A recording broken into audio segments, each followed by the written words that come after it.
Welcome to Catalyze. I'm Allie Slack from the class of 28.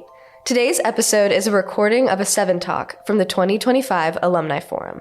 This talk, given by Robyn Berholz Cory from the class of 98, is entitled Lessons in Humanity from Canada's Bold Refugee Settlement Experiment.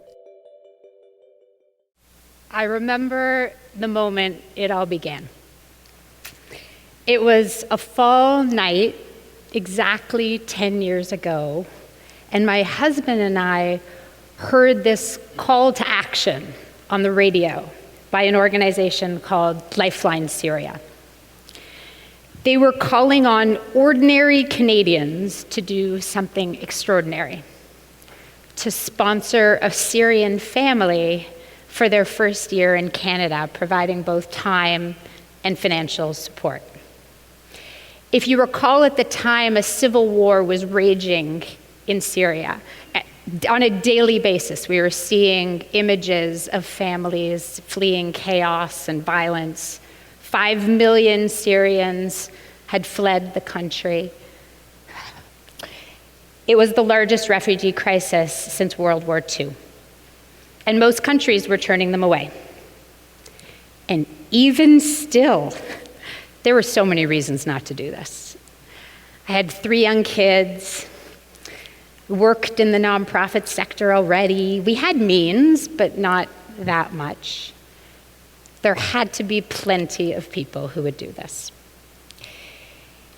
And we realized that this was one tangible thing that we could do in the face of unrelenting bad news. So within weeks, we had gathered a group.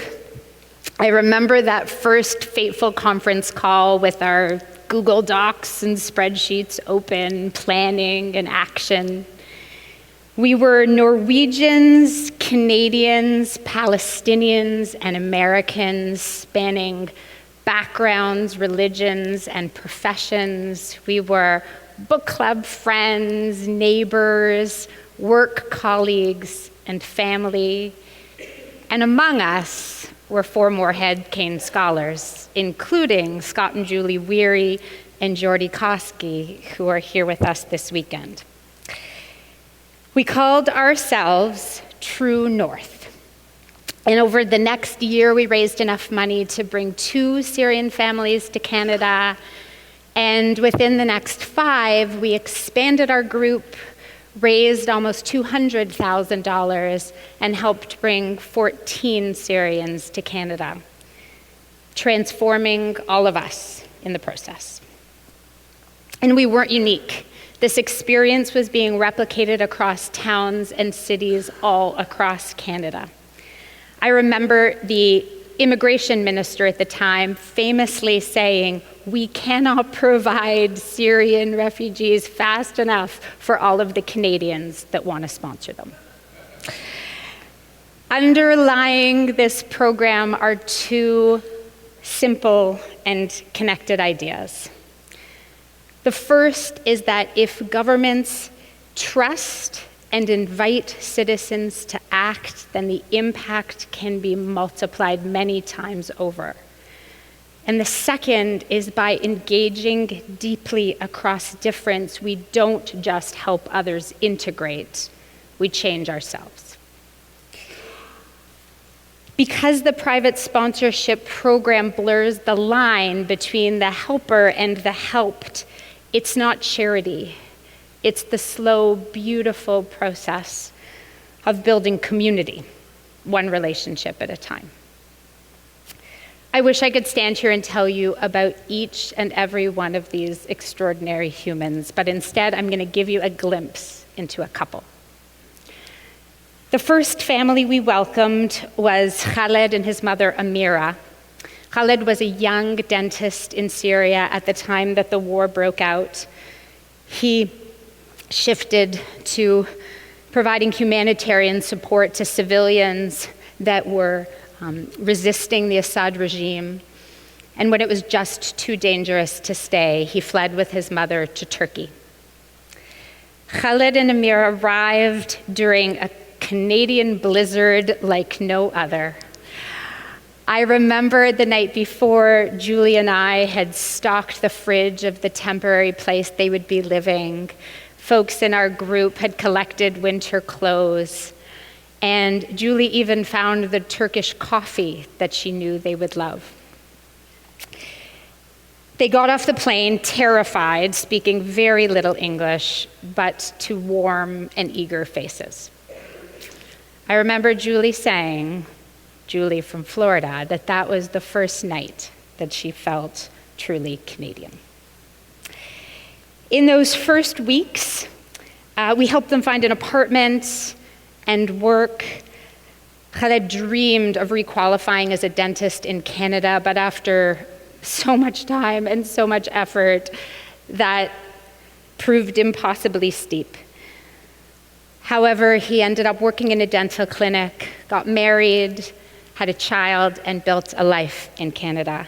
And I remember a common refrain that he would say, I hope one day I can make Canada proud.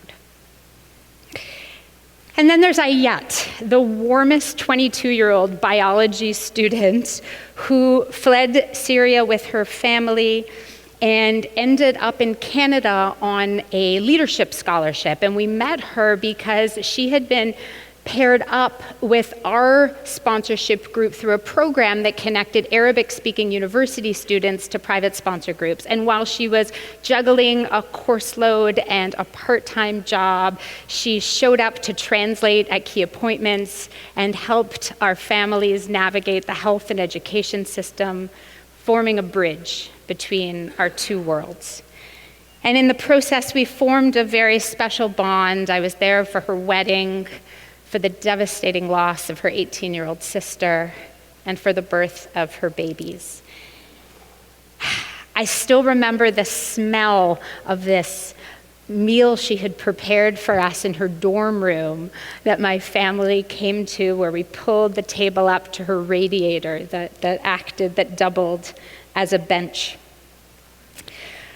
I also remember the dinners that she continues to prepare for us to break the Ramadan fast that my Jewish family have come to love. Nights filled with crying babies, laughter, and cross-cultural chaos. And yet, for my children, courage and resilience now have faces and names. 2 years after Khaled arrived, we were able to bring his sister, brother-in-law, and their 2 kids to Canada, reuniting at least one branch of that family. And we also were able to sponsor Ayat's mother and sister, who after 5 agonizing years of waiting finally arrived earlier this year. 12 years after having fled the war, this family was finally reunited together in safety. When the private sponsorship program began, the government of Canada pledged to bring 25,000 Syrians to Canada. And in the end, we welcomed 70,000.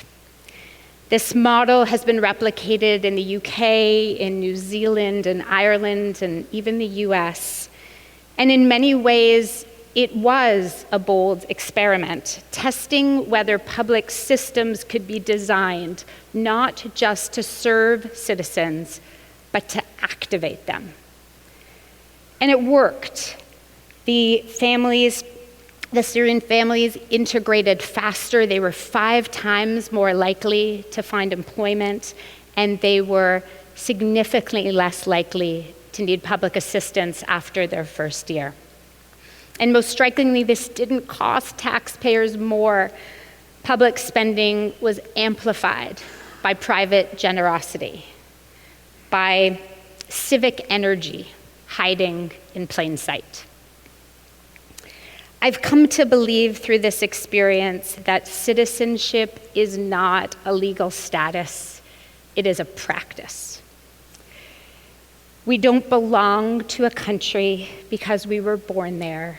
We belong because we build it together.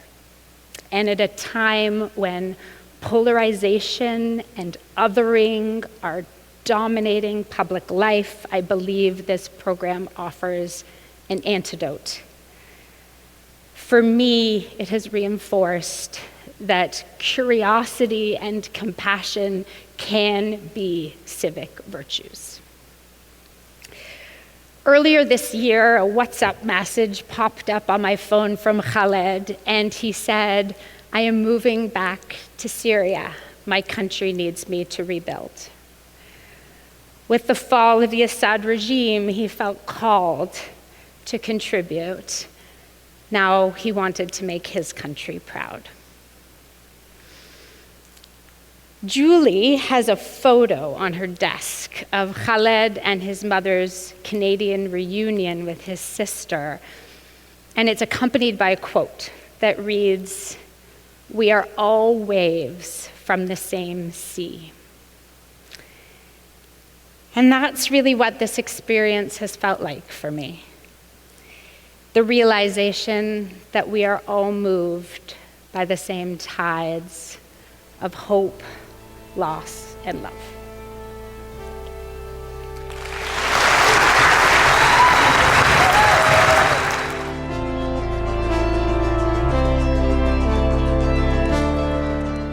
Thank you for listening to Catalyze. I'm Allie Slack from the class of 28, and that was Robyn Berholz Cory from the class of 98. Robyn is a partner and the founder of Colbeck Strategic Advisors. To watch 7 talks from the forum, head to our YouTube channel at Morehead-Cain.